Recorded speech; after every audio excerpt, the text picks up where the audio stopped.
Hey, babe. Did you know that using a great alternative light source doesn't cost $1 billion or look like a suitcase anymore? Well, surely that's not true, but if you can give me more information, I'll be inclined to believe you. Well, now you can get a pocket-sized blacklight from Taction USA that works just as well as a large ALS, an alternative light source. It works so well, you'll never go back to any other ALS. It's lightweight and literally fits in your pocket. Made out of aluminum, so it's durable, it will last you a lifetime. You can find the professional blacklight at TactionUSA.com for $29.99. Ships quickly, and your order comes from Taction USA's Amazon store, so it's easy to order. Taction USA is run by law enforcement for law enforcement. You should check it out today and get yours. Get yours right now, today, at TactionUSA.com.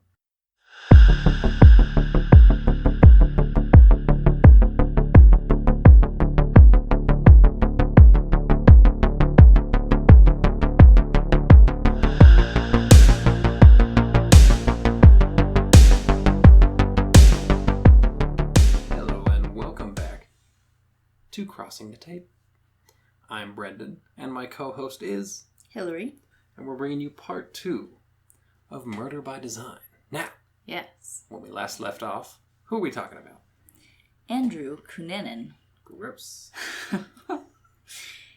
For those who, if you need a recap, Andrew Cunanan was a young man troubled young man who had personality disorders and was into sexual deviancy and had violent tendencies.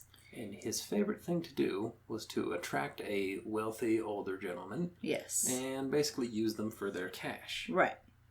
And when we left off last time, he had just killed his first victim, and it was someone he had been involved with. Jeffrey Trail, who he knew from his days in San Francisco. Mm-hmm. And he's just flown all the way to Minneapolis to handle some unfinished business with Jeffrey and another gentleman. David Madsen, who he thought that Jeffrey Trail was having relations with.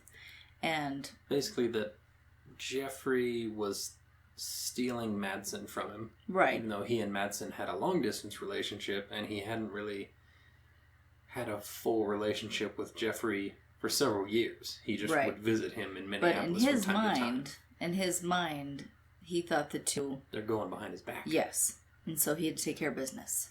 And that business involved beating Jeffrey Trail to death with a claw hammer in front of David Madsen. Right. Who, I'm sure, couldn't believe what the F he just saw.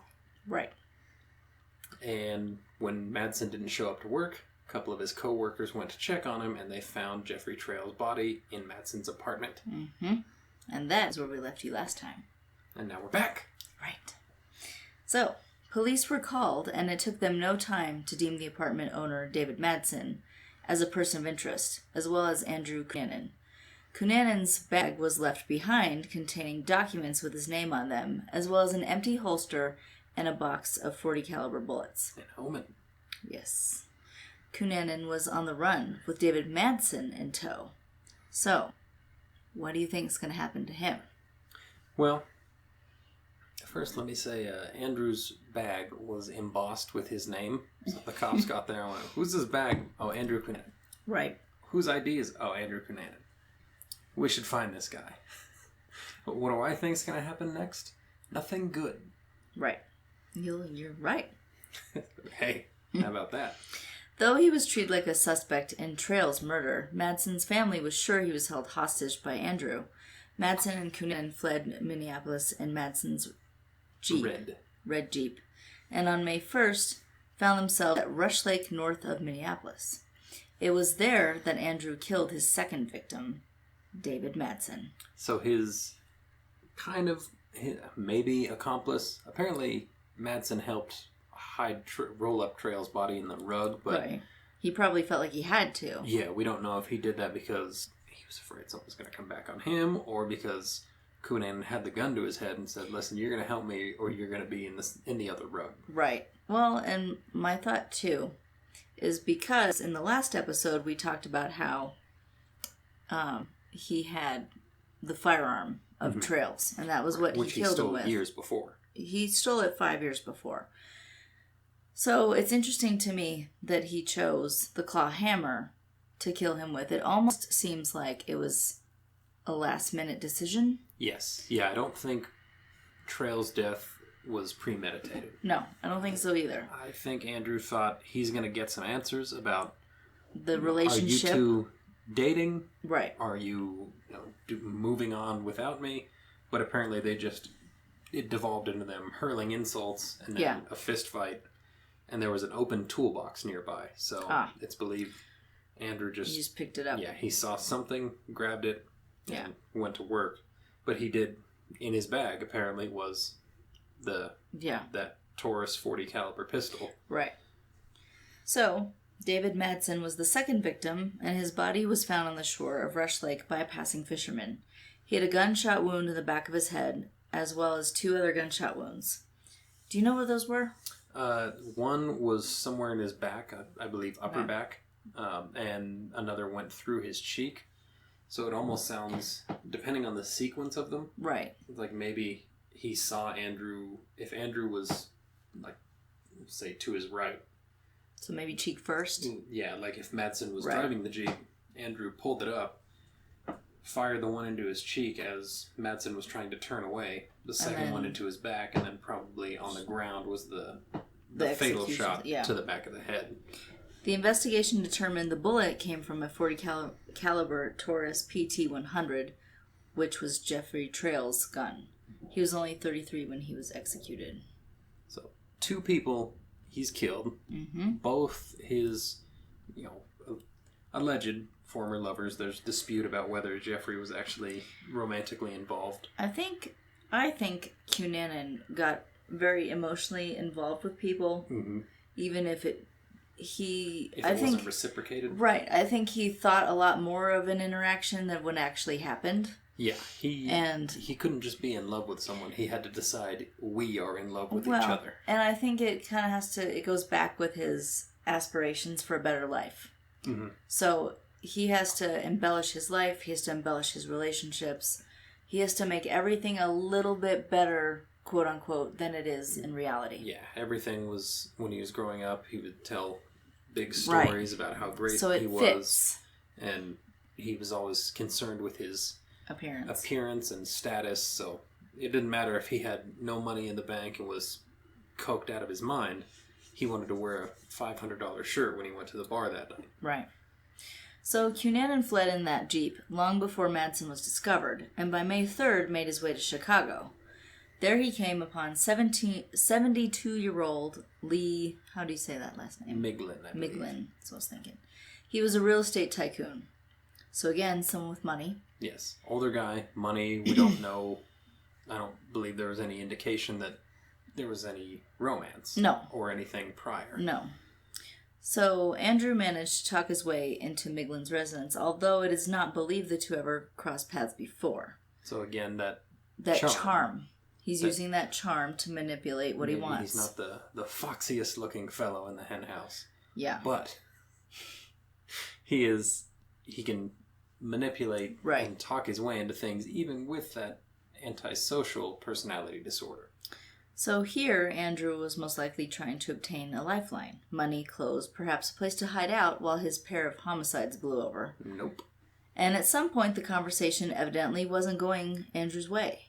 For unknown reasons, he bound Miglin's face with duct tape and stabbed him repeatedly with pruning shears before finally slitting his throat with a hacksaw. Woof. Now, this makes no sense to me.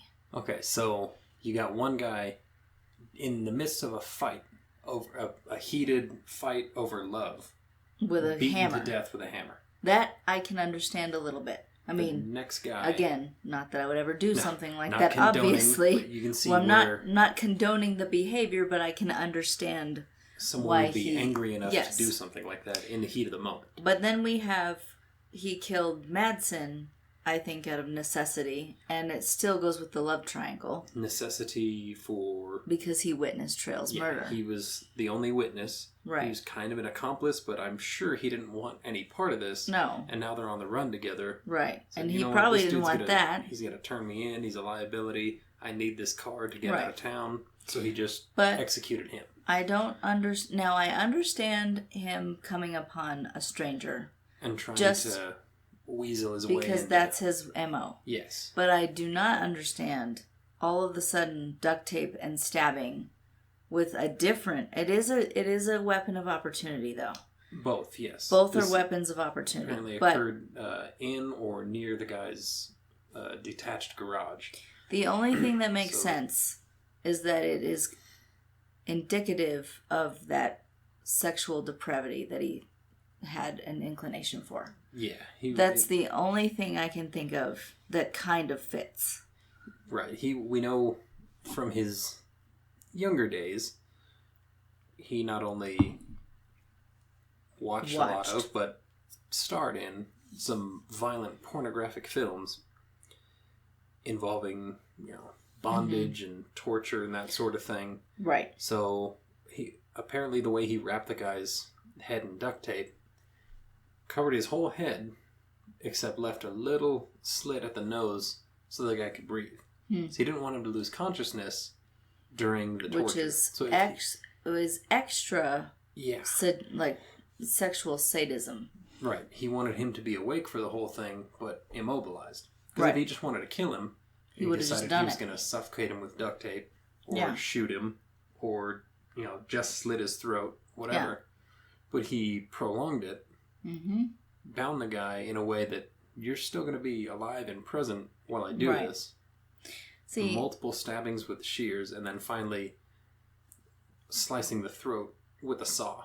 But, and then, I don't want to get into that detail. The hacksaw thing. Slitting a throat with a hacksaw. You can't just do it in one swoop. No. But we don't need to get into that. The word saw is indicative. That is not a So it's a very blade.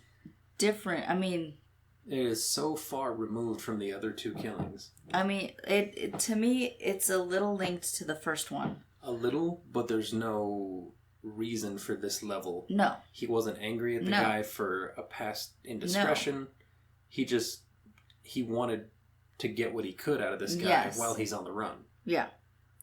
So, Cunanan stole Miglin's green Lexus sedan, fled Chicago, and now he has 3 victims under his belt. All a little different in the way that he went about it, which is rare for... It is very rare, and that's why I'm so confused. It doesn't make sense. It doesn't make any sense with things I've studied in the past. So, law enforcement noted the missing Lexus and also found Madsen's red Jeep parked on the street near Miglin's house. The Lexus was modern and had a car phone, which could be traced. And, that was a very interesting thing, because when I read that in the research, I didn't realize those old car phones that look like, your cordless phone that was, but it's in a console. Yeah. That they could be traced. Yeah, and that's interesting to me. Basically a rudimentary cell phone. Right. And I didn't realize that kind of, those car phones that had that capability. Which is why those fell out of style, too, because by the late 90s, you could just have a cell phone that was attached to you. It didn't need to be powered by a car or anything, so why do I need one installed in my car? So the phone was used on May 4th in Pennsylvania, which, according to records, was activated on May 4th in Union County, Pennsylvania. Authorities continued monitoring the phone, hoping it would lead them to Cunanan. Evidently, once he used the phone, I guess they recovered it later, probably tracing it. He chucked it out of the car, so he probably realized, they can track these, I shouldn't have done that. So he yanked it out of the console and heaved it somewhere. By now, the FBI was on his case, trying to connect his sudden and random killing spree and catch him before he struck again.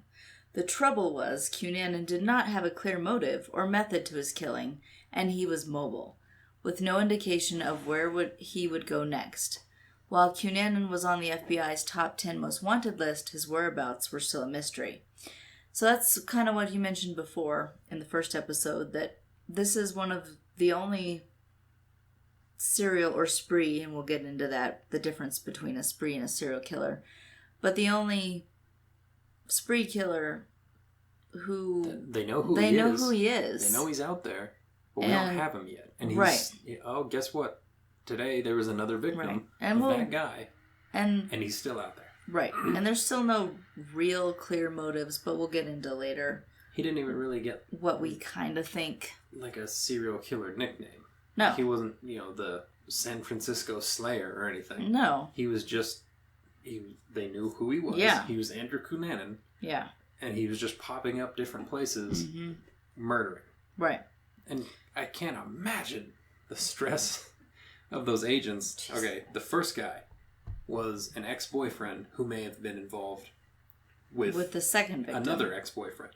The second victim was the other ex-boyfriend. That makes sense. But how the hell does this Lee Miglin fellow fit into the picture? He must be completely random, which is extra scary. And but this guy's not even targeting a particular type of person. And I wonder, too, if at that point, we mentioned in the other episode that he was into drugs and alcohol and prescription drugs and meth, cocaine, and marijuana. And alcohol. But he, it makes me wonder, was he just strung out? Right, not thinking clearly at all. Yeah. Had he finally had like a mental break? A little bit too much. I mean, anything is too much, but had he pushed that limit? I don't know. His attachment to these other two, when he realized there might be something going on between them, and now he snapped and killed the one and executed the other. Is he just so far gone that he's not thinking clearly whatsoever? Maybe. So Cunanan next surfaced in Pennsville, New Jersey, at Finns Point National Cemetery on Friday, May 9th. Cunanan approached the groundskeeper, 45-year-old William Reese, in his office. Reese was evidently forced at gunpoint to his knees and shot once in the back of the head. Cunanan took the keys to Reese's red Chevy pickup and was gone long before his body was discovered. Andrew Cunanan made his way to Miami Beach, where he could hide comfortably among the gay community. He parked Reese's truck in a public parking garage and abandoned it there. Andrew evaded capture by the skin of his teeth on several occasions while there. First, he was recognized from America's Most Wanted, when he purchased a tuna sub at a sandwich shop. And while the sandwich maker slipped away to call 911, his overly efficient coworker completed the transaction, and Cunanan was gone before officers could arrive. God, that sucks. And backing up to the cemetery death, groundskeeper, again, what the hell?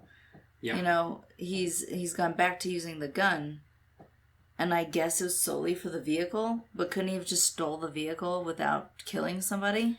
All right, so I saw in a couple places, but I don't know how they determined this is exactly what happened, or if this is speculative. Okay. But a few places reported that Cunanan approached Reese, asked him for a glass of water so that he could take an aspirin. I don't know I did read that. We know that, given that Reese is dead. And I don't know that either. There was never an opportunity to get an interview with him. But he asked him for a glass of water. The guy went down in his office. When he turned around with the glass of water, Cunanan had the gun to his head and demanded the car keys. Reese turned over the car keys, but then was shot anyway. Huh. But I don't understand exactly how we're coming to that conclusion, unless there was a spilled glass of water there. And then, poor tuna sub guy who was efficient. He didn't know. No.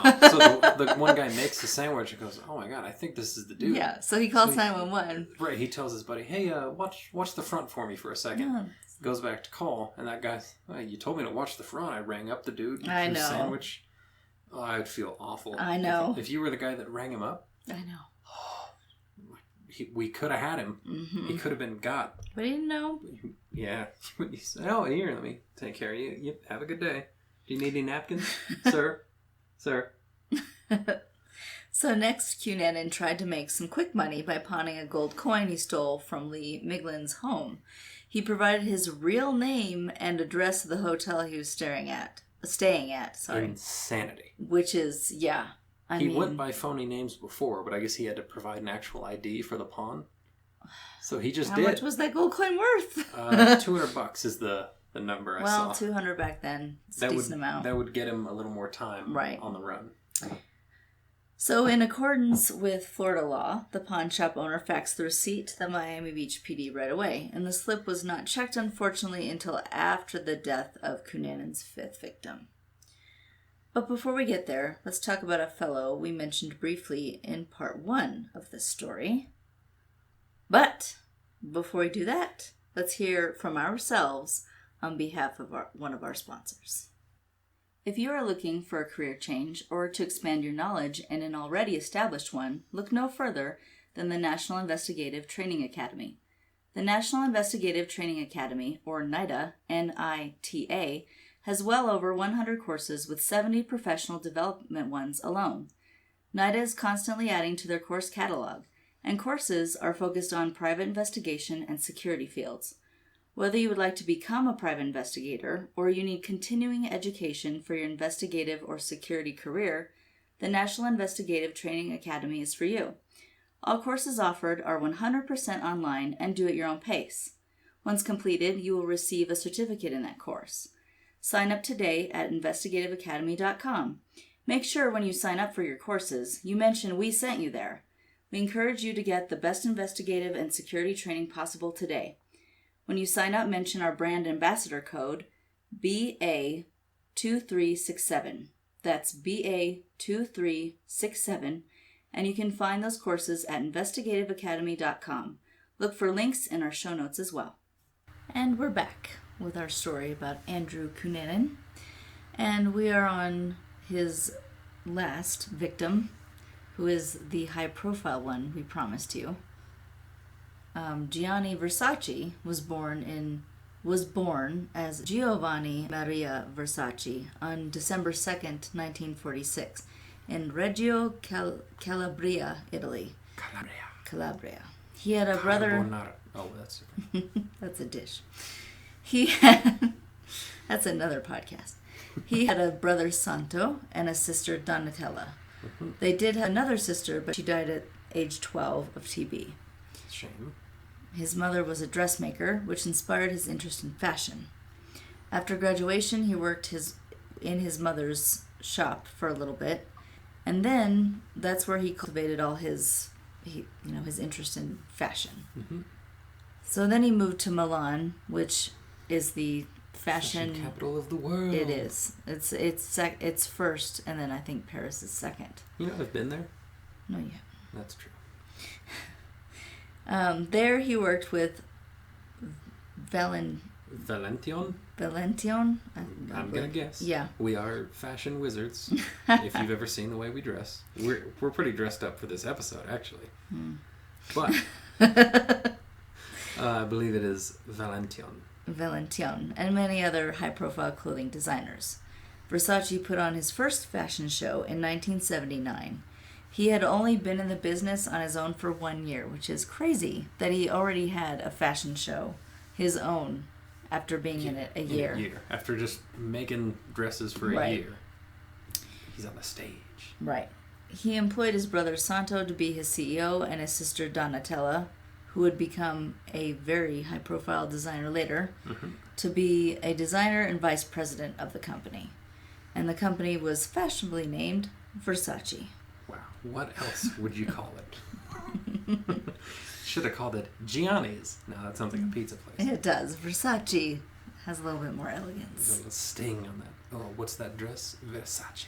Yeah. So Versace loved Greek history and studied languages, namely Latin and ancient Greek, hence using Medusa as his logo.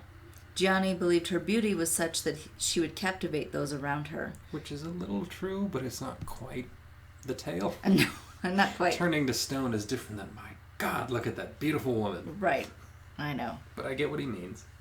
So his career hit the ground running once he opened his own boutique. His clothing line caught people's attention because of their bold colors and patterns, and some of his cuts for the time were quite bold, and for that era were considered sexy and somewhat revealing. So he made a statement with a lot of his clothing because it was, it was a bit racy. Yeah, it would stand out because, wow, look at that. More a statement than a piece of clothing. Yes. So Versace was famously quoted as saying, "Armani dresses the wife, but Versace dresses the mistress." Saucy. Mm-hmm. So his motivation for his career was not just clothing designs. He wanted to support his family. Italians, family. The familia. Yeah, è tutto. Family is everything. So from there, his influence in the fashion industry also went into making housewares and sunglasses. And I thought it was interesting when I came across this because he said that he began making those smaller items so that people who could not afford his clothing could still afford something luxurious and expensive, but not as expensive. So you could feel... You don't have $1,000 dress, but you still have a designer Versace item. And he wanted, when you buy the he wanted to appeal to everybody. Yeah, he didn't seem to be elitist. No. That way. No. He makes awesome stuff, and it's for everybody. It's expensive, but he also makes things for everybody. Yeah. So maybe you're not walking down the red carpet in his gear, but you got a pair of his sunglasses smashed under your seat in your car. So on the morning of July 14th, 1997, Versace strolled down to a cafe as he did most mornings. And this is in Florida, correct? Yes, this is in Miami. Yeah. Miami Beach. So he walked home, and as he reached the gates of his luxurious home, he was shot twice in the head by Andrew Cunanan. Versace collapsed dead on his front steps in a seemingly random attack. The murder weapon was, of course, the same .40 caliber Taurus pistol used on David Madsen and William Reese. Cunanan fled on foot and was pursued by Antonio D'Amico, Gianni Versace's companion. Now, let me just... Mr. D'Amico. The balls of this man. Mm-hmm. To just follow the killer. He hears the gunshots. Right. You go outside and see the person you love dead. Right. And a guy fleeing. And you go after him. Assumingly just, in your house clothes. Well. Just go sprinting after him on the street. D'Amico. I'll leave the name there. The friend? No. What? It's a Sicilian last name. Well, yeah. Heard the commotion from inside the home and rushed outside to find Gianni dead and a man running from the scene. The man eventually aimed the gun at D'Amico, who had to flee in fear of being shot. So he sees Cunanan he and did goes try. after him. Yeah. But when Cunanan turned on him with the gun... I don't blame him. Yeah. No, he certainly did enough because he got a good clothing description. He did. So remember that pawn shop where he traded in that gold coin? Yes. So the receipt, everything was sent to the PD, but it hadn't come about yet. They hadn't processed everything. They didn't notice it from the 8th, and it's now the 14th. Right. So that pawn receipt was then found and a SWAT raid conducted on the hotel. But of course by then nothing was found. So the hotel realized then that they had given the police the wrong room number. Dude. And a second raid, this time on the correct room, was conducted, but all they found were remnants of Cunanan's stay. Man, I know. That's a big bummer. So there are a lot of ifs here. Right. If they found the pawn taken on time, and if they were given the correct room number. Because if he saw the raid happen, then and he realized, was gone. they're here, he would have taken off out the back window, and then by the time they went, we told you room 221, it's actually 211. It's too late. There was nothing left, yeah. So on July 23rd, police surrounded a houseboat occupied by Andrew Cunanan. The owner of the houseboat was out of town, and when a caretaker arrived to check on it, he found the door ajar. He then saw a very top 10 most wanted looking man inside and figured he must be the man everyone in town has been talking about. So police were notified, and after a 3-hour standoff, FBI agents made entry and found Andrew Cunanan dead by suicide via the infamous .40 caliber gun shot to the head. Mm-hmm. It is still unknown what Andrew's motive was. And that's the part of this story that bothers me the most. Right. I want to know why. We can pretty much understand the first two. Yes. But why the rest? The third, maybe out of necessity, but why would you torture someone to steal their car? Yeah. And some gold coins. Mm-hmm. If he was going to do that, he didn't have to torture him. He could have robbed the guy and left, or shot the guy dead and done that. But he tortured him. The fourth guy was totally random just to steal the guy's truck. Right. Which, again, out of necessity if he's on the run. And the fifth one, I think, was more of a symbolic thing. Yeah. Unfortunately. So after his death, police searched the houseboat, but he did not leave a suicide note and had very few possessions left. So here, we will tell you what we think was the motive. We don't really know. Nobody does at this point. And we won't. We won't. But in early 1997, Andrew became convinced that he had HIV, despite testing negative for the disease. So I think that has to do with his personality disorder. And he probably thought, well, I am gay, so I must have this disease. Yeah, I've been living this lifestyle. Right. I've been involved with multiple partners for so long. Right. Surely by now I have it. So, but he was tested, and they said, no, you don't. Right. And he decided, no, those tests are wrong. I do. Right.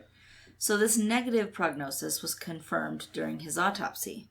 And there is speculation that Gianni Versace had the disease, though we don't know. Right. And Andrew may have felt killing him was a symbol to the gay community. And it would be a way to get back at the lifestyle that he felt had ruined him. Because in my research, I found over and over that he thought the gay community failed him. Yeah, it turned on him. It turned on him. From living the high life to being nothing. Apparently he put on weight and couldn't take care of himself, and he couldn't present himself as the socialite that he once did. And now he moves to Minneapolis for a fresh start, but right. He can't have that. They're carrying on behind his back, whether they were or weren't. Right. Or whether he was even ever truly romantically involved with Jeffrey Trail, or just kind of had a thing for him. Well, and the thing that I came across too in regard to Versace was that, again, it was speculative whether he had actually spoken to him or not. But there were a few witnesses that said they did have some kind of interaction. But we don't know. But again, Cunanan embellished everything. Yes. So he probably embellished his relationship with Trail. Mm-hmm. He embellished that he thought he had HIV. And he embellished his relation with Versace. Mm-hmm. But Versace was also a very renowned figure of the gay community. Right. And because he felt slighted by all of it, I think that's why he went after him. Yeah, he's gonna... Which is terrible. Take a big swing at the gay community as a whole by taking out this icon. But that's the only thing to me that somewhat makes sense, even though it still doesn't make any sense. No. But... And the methods and the different ways he went about the killings. Right. But it was interesting, and it's like some were random, some were targeted. Right. And it's sad that so many people died for nothing. Yeah. There was no reason for any of it. Just because this guy felt slighted. Rather than carry on his life and try to rebuild after he, his, whatever, the guy who was giving him $2,500 a month spending money, after he lost that, he fell apart and got deeper into drugs. And, he was a shell of his former self. And he decided that things were either going to go his way or not at all. Yeah. And it's a strange one. And yes. I'm glad we covered it because of something different. Mm-hmm. And it's one though that perplexes me. I don't really understand any of it. No. It's just sad. And from the profile standpoint, you don't see a lot of that. No. I think we've used the example before, but BTK. Right. He received the name Bind, Torture, Kill because he would bind, torture, and kill. And that was his thing. Really deviation from that amongst his victims. But this guy is using weapons of opportunities, firearms that he has possessed for a while, torturing. He's got random victims. He's got victims that he's got long-term relations with. The only other one I can think of that's known is the Night Stalker. He was very random too. Yes. And his motivation was even almost less than this one. Yeah. But, you'll have to look that one up. Yeah. That one's covered too much. We don't do that kind of thing. Yeah, we try to go deeper. Now, we did say we would differentiate between spree and serial. Yes. So before we go, we need to follow through. So there's the little hard candies. Those are sprees. No. Killings. And cereal. It's breakfast. No. All right. I have to keep him on track. A serial killer. What maketh a serial killer? I don't know the definition. Proper definition as far as how many victims you have to have. I think it's at least 2 or 3, and it has to be, I believe, don't quote me on it. I think it's 2 or 3, and it has to be, the MO is the same. Yes. So, BTK is a good example. Right. If someone's driving around Los Angeles strangling prostitutes to death, then that is a serial killer. Because they've got a type of victim, right? Multiple victims. It's the same time. It's the same kind of victim too, right? And that's a clear method of right. how they take the most joy from the murder, right? But a spree killer isn't necessarily for pleasure like a lot of serial killers are. No. It's more like It's random. Yes, it's random, probably caused by like a mental break. Something they've like this. taken on more than they can handle. Right. They are, however their mind works, they believe they can't stand no more. Right.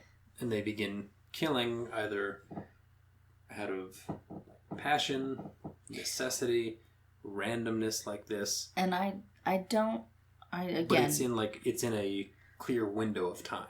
That's what I was going to say. Again, it's not a spree killer is usually they did this within 3 months, where a serial killer can actually have breaks and they can kill 4 or 5 people, go into hiding, and then resume the killing in the same manner later. Right. Yeah, so Trail was killed April 27th and Versace was killed July 14th of the same year. So that's a spree killer. In a matter of months, different types of victims, different methods. Yeah. That would make a spree killer. Right. We hope you've learned a bit. Yes. Even though it's something that nobody should ever have to learn. No, it's a bit sad, but, We got to talk about Versace. We did. And we've actually got some Versace pockets heating up for tonight. Classic SNL sketch. Oh, yeah. We thank you for joining us. And now as we sign off, please, once more, sign the crime scene log. I'm Hillary. I'm Brendan. Stay safe. So long.